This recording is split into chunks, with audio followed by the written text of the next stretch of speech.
10 ఎకరాలు సెలెక్ట్ చేయడం జరిగింది ఐటీ పార్క్ కోసము. దాన్ని కూడా ప్రపోజల్స్ పంపించడం జరిగింది.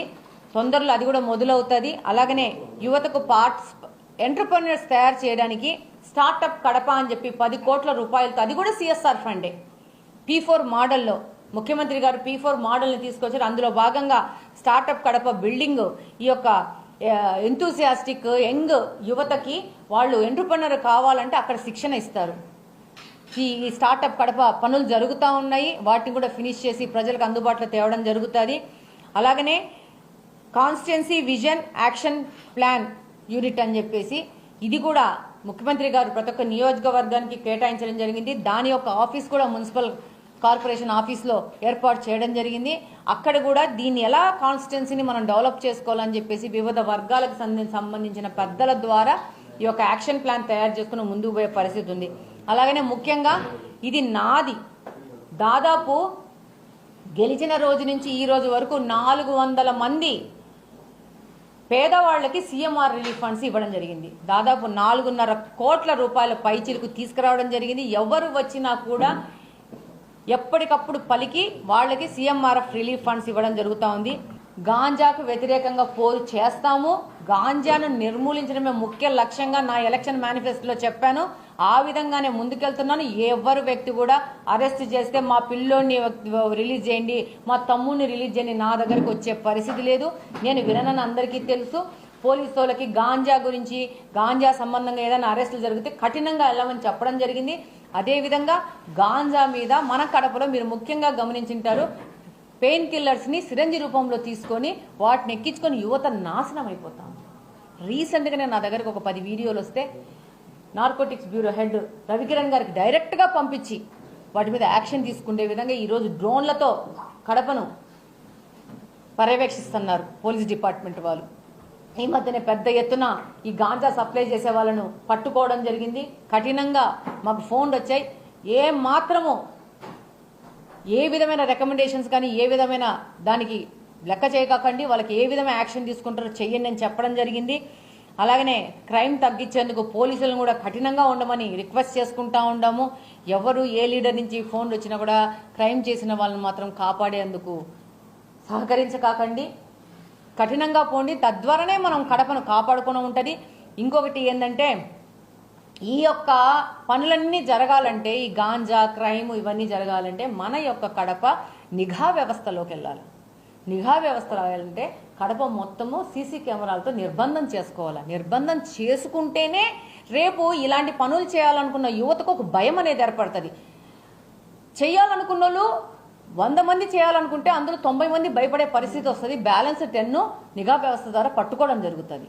సో పోలీసు వాళ్ళకు కూడా ఒక నిఘా వ్యవస్థ ఉంటే వాళ్ళు కూడా యాక్షన్ ప్లాన్ చేసి వాళ్ళ మీద యాక్షన్ చేయాలంటే కూడా వాళ్ళకు కూడా ఈజీ ఉంటుంది, ఎవిడెన్స్లు ఉంటాయి. ఇదంటే దీనికోసము P4 మోడల్లో 100% కడపలో ఉన్న ధనిక వర్గం నుంచి చందాలు వసూలు చేస్తాము. డెఫినెట్గా కడపను ఈ యొక్క సీసీ కెమెరాల నిర్బంధంలోకి తీసుకొస్తాము.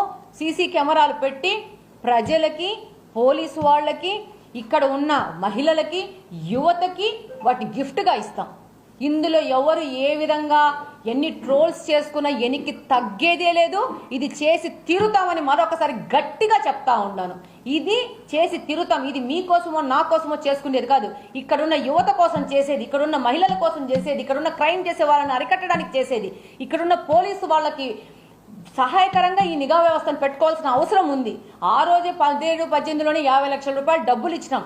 ఇది ఎంత అత్యవసరమో అని చెప్పి మా సొంత డబ్బులు ఇచ్చినాం. ఈ రోజు అధికారంలోకి వచ్చినాక ఇక్కడ మనము ఒక మంచి చేద్దామని అనుకున్నప్పుడు దానికి అవరోధాలు సృష్టిస్తే దాన్ని ఎలా దాటుకోవాలో మాకు తెలుసు. దాటుకుంటాం, కెమెరాలు పెడతాము. ఇక్కడ ఈ యొక్క పోరాటం ఎలా జరుగుతుందంటే, గాంజా సప్లై చేసే పెడ్లర్లకి గాంజా నుంచి తప్పించి ప్రజలను కాపాడాలనుకున్న ఈ ఎమ్మెల్యేకి జరుగుతున్న పోరాటం. ఎప్పటికే కానీ నేను అంటాను, ఒక 100 మందిలో, ఒక 1000 మందిలో 10 మంది ఉంటారేమో అవినీతి పరులు, ఇలాంటి నేరస్తులు. మిగతా 90 మంది మంచోళ్ళు ఉంటారు సొసైటీలో. ఈ మంచోళ్ళు మాకు సపోర్ట్ ఉన్నారు. డెఫినెట్గా ఇది పెడతాము. ప్రజల కోసం, మహిళల కోసం, యువత కోసం, విద్యార్థినుల కోసం, పారిశ్రామికవేత్తల కోసం, వ్యాపార వర్గాల కోసం. ఇది ఒక్కరికి కాదు, ప్రతి ఒక్కరికి. మీరే వెళ్తూ ఉంటే ఒక యాక్సిడెంట్ అయిందనుకో, హిట్ అండ్ రన్ అయిందనుకో, ఎవరు కనుక్కుంటారు ఆ వెహికల్ని? నిఘా వ్యవస్థ ఉంటే ఆటోమేటిక్గా కనుక్కుంటారు. తగిన కాంపన్సేషన్ కావాలి, వాళ్ళ మీద కేసులు బుక్ చేయడం కానీ జరగాలంటే నిఘా వ్యవస్థ ఉండాల్సిందే. మీకు ఒక విషయం చెప్తాను, హైదరాబాదులో భారతదేశంలో అత్యధికంగా ఎక్కువ ఉన్న కెమెరాలు, సీసీ కెమెరాలు ఉన్న నగరం అంట. ఒక్క నిమిషంలో అక్కడున్న పోలీసు వాళ్ళు ఏ క్రైమ్ జరిగినా విత్ ఇన్ 24 hours లో పట్టేసుకుంటారు. ఇది ఎందుకు జరుగుతోంది? టెక్నాలజీని డెవలప్ చేయడం వల్ల.